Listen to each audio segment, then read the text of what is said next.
Normally, this is what I tell people. If you are actually trading between $100 and $1,000 as your capital, trade that in a space of 2 months. If you have doubled that, trading normally, not just scalping or not just hedging, but trading the right way, then you can always deposit any amount of money you would love to start with.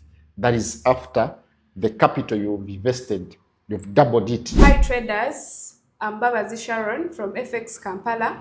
I'm here again with Mr. Sawankambo Isma. We have come to discuss a few questions about Forex trading, and he is here to help us answer some of them. Mr. Sawankambo, you are most welcome. Thank you so much. Viewers, for watching this program. Like always, I'm honored to be here. Thank you. So, Mr. Sawankambo, yes, we have a few questions here that we would like for you to answer. Okay. Yeah. Nako zino obuntu bwafuuka obuntu mkaita kantu. Akantu kaba kalina okukolebwa. So obadde ogamba? The first question is, what is the difference between a gambler and a professional Forex trader? Why are you comparing a trader with a gambler, not with a doctor? Because... Why do you want to know the difference? Because many people out there, Balo was a Forex trading, betting. Okay. Yes. Oh, interesting. Now, first and foremost, Forex is not gambling. Forex is a business, just like any other business. And if we are to define Forex as gambling, then anything would be gambling, right? Yes. Because everything involves risk. You being here is a risk because you came all the way through home to here, right? Probably there's a lot that would have happened along the way. So you had to take the risk to be here, right? Yes. We do businesses and they fail or we make losses not because we are gambling, right? We are taking a risk. So when people come out and they say trading is gambling, then how they again structure all that back for everything that we do to become gambling. However, trading is not gambling. It's a business just like any other business. But the biggest difference comes in the way that a trader, his job and his profession is to manage risks. Whereas the main job for a gambler is to make money. Are we together? Is to make money. So their main aim is to make money. Our main aim is to manage risks. So that's basically the major difference between gambling and trading. The other thing is that a gambler relies 100% on luck, whereas we traders rely on tested risk, tested probability, tested analysis and planning. We don't just go blindly and naked into the business. So it's the major difference I can give with my experience I've stayed in the business. That is my overview about whether trading is gambling or the difference between gambling and trading. That's my overview. That's what I can say about that. Thank you so much. Does it make sense? Yes, it does. So the people who are out there who are asking this question, hope he answered you very well. Yes. Is there any other question? Or yes. That was all? No. We have other questions. And the next question is, how much capital does someone really need to start Forex trading? Okay, normally people ask me that question on various occasions. But this has been my response, and it's going to stay my response. Most of you expect me to come out and tell you that you need $100, you need $1,000. Yet, this is a question that has no clear definitive answer. because that's something that you have in your mind. You expect me to say, like a figure, but I'll not say it. What I can say, what I can always say for various interviews for the same question is that trading, when it comes to trading, we don't mind more about money, right? We should mind more on improving our skills, because what is in people's mind is that the only way you can make money is when you have thousands of what? Dollars, right? But that's not the case. The point is we should always focus and interest ourselves with gaining the skill and learning more and more and learning and perfecting whatsoever, we know about trading rather than the capital. Then we proceed with our demo account, and then furthermore, we can now look forward, get a simple amount, or like 100, between 100 to 1000, and start with that. Normally, this is what I tell people. If you are actually trading between $100 and $1,000 as your capital, trade that in a space of 2 months. If you have doubled that, trading normally, not just scalping or not just hedging, but trading the right way, then you can always deposit any amount of money you'd love to start with. That is after the capital you've invested, you've doubled it. The right way of trading, doing trading as per plan, doing good risk management, money management, trading the right way with the iron discipline, then you can always trade with any amount of money that you would wish for. That is after I've passed that test. Does it make sense to them? Yeah, it does. Perfect. So that's what I can always say. So you can trade with any capital, but start with the skill, master the skill, make sure you're good. Yes. Yeah, so hope you have understood. Those who are asking, how much can you start with? You can start with any capital, any amount of money. Thank you.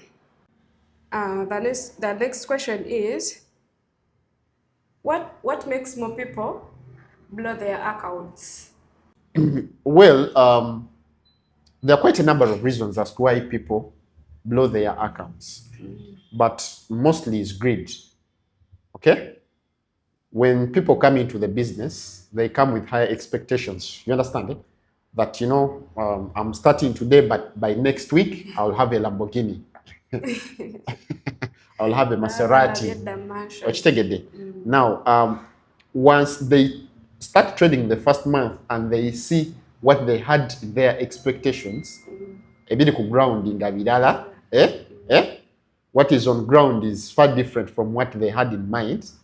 They now think maybe they are too slow and they should now start risking a lot of money, at the end of the day. So when they risk a lot of money, it means that they are over leveraging their small accounts they have. They are going to break the rules. They are going to risk it all minus doing the risk management, money management, and eventually you find that they blow their money, their accounts, and they'll keep blowing their accounts, over and over, because now they have failed to identify what the problem is, right?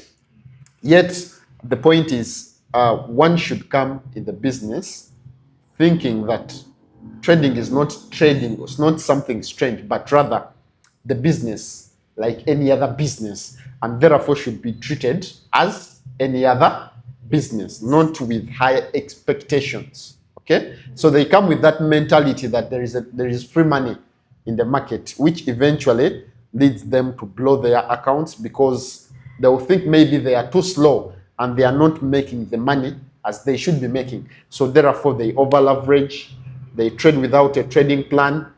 They actually they don't have the skill, right? And eventually they lose money. Okay, that's why we sometimes come out on our various social media platforms, give out the information, some of the basic information that one may need not to blow their account, how you calculate, how you do the risk management, and on and forth. Yes, so that's why I think one of the reasons as to why people, there are quite a number of reasons, right? But these are the major reasons as to why people blow their accounts. Probably one can trade with the wrong broker, one can be trading a wrong instrument, one can be trading a wrong instrument, I mean currency pair or an instrument. Someone can have $100 and they are trading gold. That can make them blow their account. There are quite a number of reasons, but these are the major reasons as to why actually people blow their accounts. Thank Yes. you so much. Yes. Before we go to another question, Yes. what advice can you give to a person who thinks Forex is scam? Forex is a what? Scam. Is a scam. Yes. I didn't get your question. What do you mean? Like most people say that Forex is scam. Oh, most people think Forex is a scam. Now, Yes. what is a scam to you, according to you? Scam is something that is not real. Okay, that is not real. First things first, that is an interesting question. It is a question, it is something that It is something that has come into you want me my to talk mind. about. Now, a scam is something that is unreal. But Forex itself is real. But the thing is this. Forex is an online business. Being online, it means that it is highly vulnerable to scams, right? Because to a certain extent, it is a new venture. You're venturing into something new. You're venturing into something new. So trust me, there is someone that I saw on TikTok, and he was telling me they went to the garage whereby they had to fix the plug, and each plug was worth 300,000 each. Then a picker, each of us was 250,000. It's because they didn't know, so they had to be scammed. You understand? They had to be scammed. So the same thing happens here. The fact is, a car needs a plug, a car needs a picker, right? But when you can actually approach different people, each with a different price. So literally, through that, you can go and approach someone who is a scammer. So back to trading, the same thing happens. In trading, if you don't know business, if you don't know the trading business and you approach a wrong person, then that person scams you. Then it's not the problem with the business. It's the problem with you because you approached a wrong person and this person scammed you through trading. But trading itself is real. You go to the market and trade, you analyze. When you make money, you have the money. When you lose money, you lose the money. Otherwise, no one can scam you. But since people take advantage of us because we lack knowledge, we lack exposure, then they take use of that, and therefore, once so many people are scammed and it's a new venture, then it becomes a scam to people's minds because of the wrong people they approached in the beginning. Yes. Thank you so much. You're welcome. Hope they have answered your question. Next question. How do you control your emotions after losing a trade? How do I control my emotions after? Trust me, if you're into trading or if you're thinking of joining the business of trading, trust me, or if you're thinking of doing something that is going to change your life and the life of those people around you, at times you're going to feel you're down, right? Yeah? You're going to feel you're down and you're emotionally down. Trust me, it's not just about trading, right? But of course, when I come back to trading, it's very simple. Normally, when I'm emotionally down, I shut down my laptop, I disconnect the network. Why? Because then I'll keep continuing trading, because then I can't control my emotions. The only way I can control my emotions by doing the things now I'm supposed to do. I shut down my laptop, right? I'll stop trading. That is with me. You get my point? That is with me. And I give myself space. How do you call it? When you're in a relationship and you feel things are not working out, you call it what? Space? Yeah. Yeah? So I do the same. I give myself space. Eh? You call it space. Hey, I give A you, break. in fact, I give it a break. Till when now I'm stable, then can always trade Okay. again. Okay. Yeah. That's a So there are quite a number of, but that is with me. It's a personal experience. All right. Yeah. Yeah, most people fail to control their emotions. That's why they were asking how you do it. Yeah, that's what I do mostly and most importantly. Okay. Lastly, but not the least,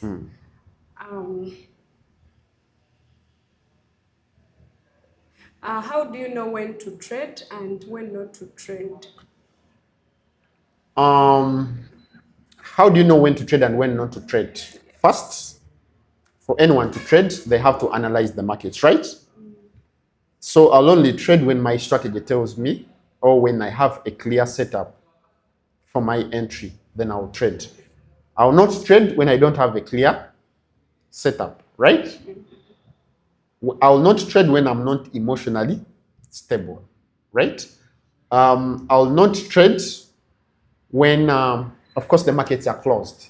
Yes. I will not trade if I'm looking at an instrument I'm not supposed to trade. Like if I don't trade oil, then I will not trade. I will not trade, right? Then I also not trade because of rumors, because someone else is trading, is buying, then therefore I should. No, that's when I trade, and that's when I'm not supposed to trade. So I'll not trade if I've not done good risk management. So literally, I'll not trade when all I have are the don'ts for me to trade right away from my trading plan. And I'll trade when I see all the do's, okay, in my trading plan. All right. Yeah. So everything I do is per the trading plan. Yes. Okay. Lastly, what is that one thing that kept you going when you felt like quitting forex trading? Yes. What made me keep going was that at the moment I realized that every forex trader, every successful person, every successful trader has gone through losses. And with me, I stopped seeing losses as failure, right? But as lessons learned from. This has always kept me going. That whenever I made a loss, I will always stand back and see what went wrong. Was it because of me? Was it because of the time I approached? Was it because of the instrument? I'll always see an opportunity in every loss, a lesson in every loss I made. And I did not take it personal and as something that will always secret with them, but rather something that will always motivate me. So that has always kept me moving and not giving up. So I'll always not give up because I know there's always a lesson to learn, and I'll be a better person than I was before I made that loss. Yes, that's the factor that kept me moving and kept me going. Thank you so much. So, dear our lovely viewers, if you feel like quitting, keep going as our mentor. He kept on going. Don't quit. Don't quit. Yes. Don't quit. Yes. Thank you so much. That is it all for today.